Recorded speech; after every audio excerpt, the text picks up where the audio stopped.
सभी का हार्दिक स्वागत अभिनंदन है। मैं हूं आपके साथ वसीम और आप देख रहे हैं आपका अपना YouTube channel study with Wasim. तो साथियों, सुबह के 6 बजते के साथ एक बार पुनः हम आपके सामने हाजिर हो गए हैं।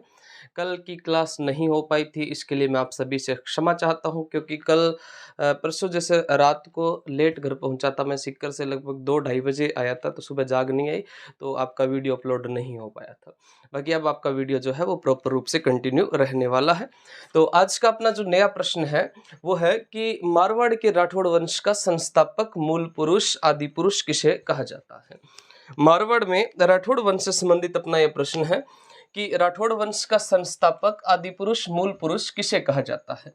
आपके सामने ऑप्शन नंबर ए में है राव जोधा, बी में है राव सिंहा, सी में है राव बीका और डी में है राव चूड़ा। आपको इसमें से सही उत्तर गेस करना है कि कौन से मारवाड़ में राठौड़ वंश के संस्थापक, आदि पुरुष और मूल पुरुष थे। उससे पहले मैं थोड़ा सा बात करना चाहता हूं कि राठौड़ जो शब्द है, ये राठौड़ शब्द आपका किससे बना है?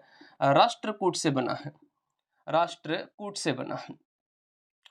अपने दक्षिण के अंदर महाराष्ट्र में एक वंश हुआ करता था और उस वंश का नाम था राष्ट्रकूट वंश। और राष्ट्रकूट शब्द से कौन सा शब्द बना है? राठौड़ शब्द बना है। सबसे पहले आपके सामने ऑप्शन नंबर ए के अंदर दिखाई दे रहा है राव जोधा। अगर मैं बात करूं राव जोधा की, तो राव जोधा ने एक शहर बसाया था और उस शहर का नाम था जोधपुर। जोधपुर शहर बसाया था, जिसको सूर्य नगरी के नाम से जाना जाता है। सूर्य नगरी या सन सिटी जिसको कहा जाता है, मरुस्थल का प्रवेश द्वार जिसको कहा जाता है। इस जोधपुर शहर की स्थापना साल 1459 के अंदर हुई थी।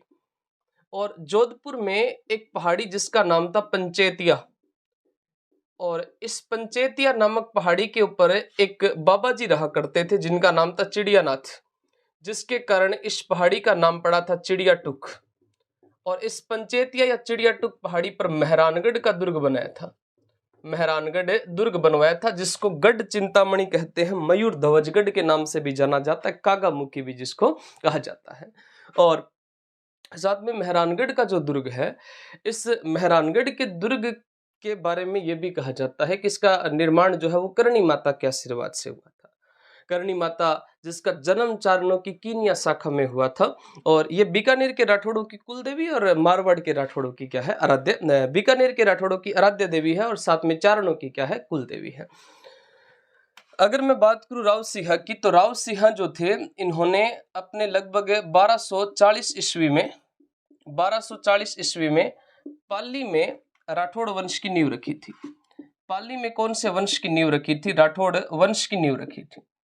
राठौड़ वंश की नींव रखी थी। पाली क्षेत्र के अंदर राठौड़ वंश की नींव किसके द्वारा रखी गई है? राव सिंहा के द्वारा पाली में राठौड़ वंश की नींव रखी गई है, जिसके कारण राव सिंहा को राठौड़ वंश का संस्थापक, आदि पुरुष और मूल पुरुष कहा जाता है।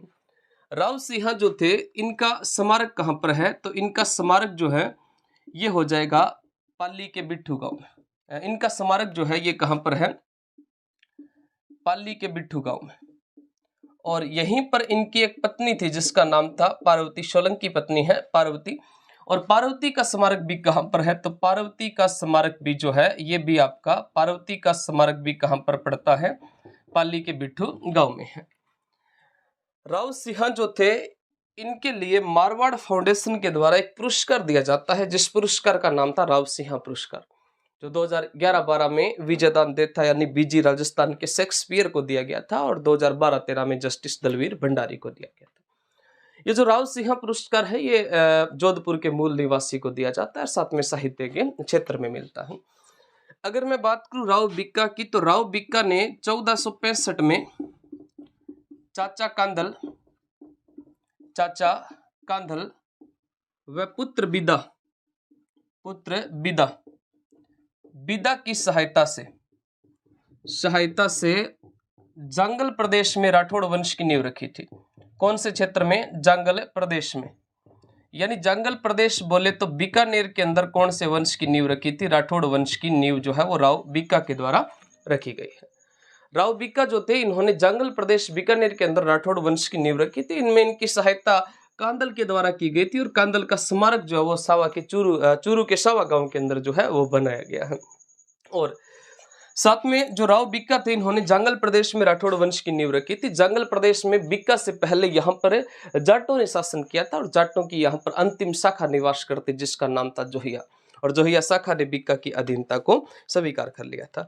बीका ने 1488 में बीकानेर शहर बसाया था। 1488 में इनके द्वारा कौन सा शहर बसाया गया था? तो 1488 में इन्होंने बीकानेर शहर जो है वो अक्खा तीज के दिन बसाया था।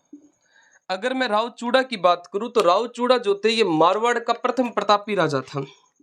मारवाड़ का प्रथम जो प्रतापी राजा है जिसका नाम क्या था? तो मारवाड़ के प्रथम प्रतापी राजा का नाम था रावचूड़ा। रावचूड़ा ने मारवाड़ के अंदर एक प्रथा आती है जिसका नाम था सामंती प्रथा। इस सामंती प्रथा की नींव किसके द्वारा रखी गई थी? रावचूड़ा के द्वारा। हालांकि इसके वास्तविक जनक कौन है साहब? रावजोधा है। कौन सी प्रथा के? सामंती प्रथा के जो वास्तविक जनक है जिनका नाम रावजोधा है। रावचूड़ा जो थे, इन्होंने प्रतिहार राजा इंद्रजीत की पुत्री लीला देवी या किशोर कुंवरी से विवाह किया था और दहेज में इनको क्या मिला था? तो दहेज के अंदर इनको जो है वो मंडोर जोधपुर मिला था। अपने इस प्रश्न का सही उत्तर कौन सा है? राव सिंहा इसका राइट उत्तर हो जाएगा। तो आज की क्लास में इतना ही। अगर आपको क्लास अच्छी लगी तो वीडियो को लाइक, शेयर और कमेंट करना न भूले। अगली क्लास में मिलते हैं, तब तक के लिए जय हिंद, जय भारत।